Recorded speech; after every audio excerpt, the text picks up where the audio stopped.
পঞ্চায়েত দপ্তরের দুটি ব্যাপারে আমি ডিপার্টমেন্টাল এনকোয়ারি শুরু করেছি। একটা হলো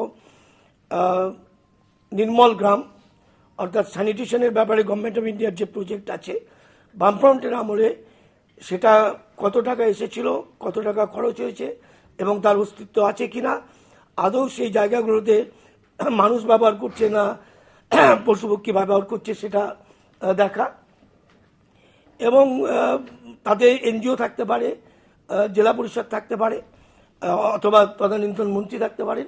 আমি সবটাই ডিটেলস জানতে চাই এবং নতুন করে এই অভিযানটা শুরু করতে চাই। আর 2 নম্বর হলো এসএসকে এমএসকে ব্যাপারে।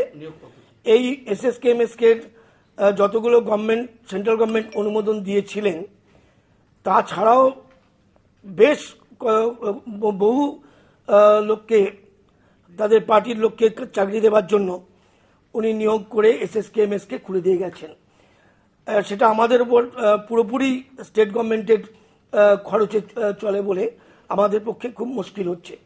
আর এটাও আমরা তদন্ত করে দেখতে হবে এগুলোর অস্তিত্ব আছে কিনা, ঠিক আইন মেনে এসএসকে এমএসকে আইন মেনে হয়েছে কিনা, টিচার মানে সহায়কদের নিয়োগগুলো ঠিক মতন হয়েছে কিনা, এবং যেগুলো ঠিক মতন হবে থাকবে সেগুলো অ্যাপ্রুভ করবার জন্য কেন্দ্রীয় সরকারের কাছে অনুরোধ করে বাড়াবো। আর যেগুলো আনঅ্যাপ্রুভড হবে সেগুলো আমি ক্যাবিনেটের কাছে সিদ্ধান্ত নেবার জন্য পাঠিয়ে দেবো।